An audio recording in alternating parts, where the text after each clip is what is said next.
अच्छा हमें बताओ, तुम और अप्पू एक ही बिस्तर में काहे नहीं सोते हो? फिर जवाब दो। अरे मम्मी, तुम भी ना कुछ भी सोचने लग जाती हो। जैसा तुम सोच रही हो वैसा कुछ भी नहीं है। वो तो नीचे गद्दा बिछाकर एक साथ सोए थे। फिर तो तुम बेड पे भी साथ में सो सकते थे। तुम अभी तक हमारे घर में क्या कर रही हो? रस्तोगी आंटी ने तुम्हें अपने घर से निकाल दिया है क्या? अच्छा, मम्मी को मत बताना। अब बेड पे करवट लेते हैं तो आवाज आती है। तो फिर तो तुम समझ ही सकती हो ना, इसीलिए नीचे सोते हैं। हेलो पिताजी, मम्मी को सब सच पता चल चुका है। सरस्वती को कैसे? सच आखिर कब तक छुप सकता है? एक ना एक दिन तो मम्मी को पता चलना ही था। वैसे हमने पूरी कोशिश की है बात घुमाने की, लेकिन हमें पता नहीं मम्मी को भरोसा हुआ या नहीं। भरोसा नहीं हुआ है तो भरोसा दिलाओ, लेकिन सरस्वती को किसी भी हाल में सच का पता नहीं चलना चाहिए। तुम अच्छी तरह जानते हो श्लोक कि तुम्हारी माँ और हमारी गृहस्थी की डोर तुम्हारे और अप्पोलिना के नाजुक रिश्ते पर टिकी हुई है। अपनी माँ का संसार बचाने के लिए तुम्हें ये नाटक करना पड़ेगा श्लोक।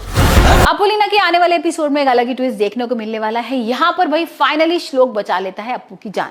अभी तक तो ऐसा लग रहा था कि अप्पोलिना मर जाएगी, मौत हो जाएगी, ईरा की जिंदगी में श्लोक वापस आ जाएगा, यहाँ पर ईरा भाई श्लोक से शादी कर लेगी।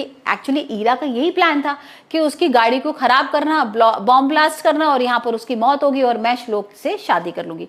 पर ऐसा भाई भगवान को तो बिल्कुल मंजूर नहीं था और वो तो यही चाहते थे कि एक लव स्टोरी चालू हो और यहाँ पर ऐसे ही हो रहा है।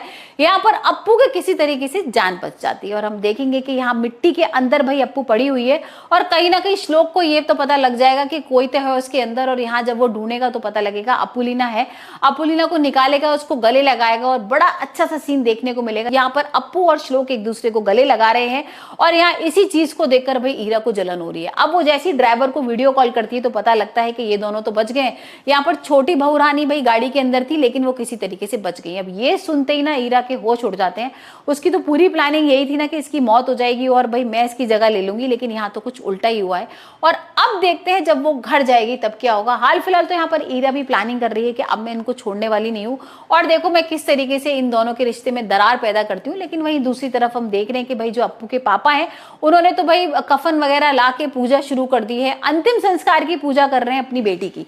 तो अब देखते हैं जब अप्पोलिना भाई ये सारी चीजें देखेगी तब क्या होगा। क्या वो सच बता देगी कि उसने वाकई में क्यों शादी की थी या अभी भी वो चुप रह जाएगी सिर्फ अपने पापा के लिए और यहाँ पर जो उसके पापा कर रहे हैं उसे करने देगी, क्योंकि या तो वो अंतिम संस्कार कर रहे हैं उस बेटी का जो जिंदा है। तो देखते हैं आने वाले एपिसोड में श्लोक किस तरीके से अप्पू का साथ देने वाला है।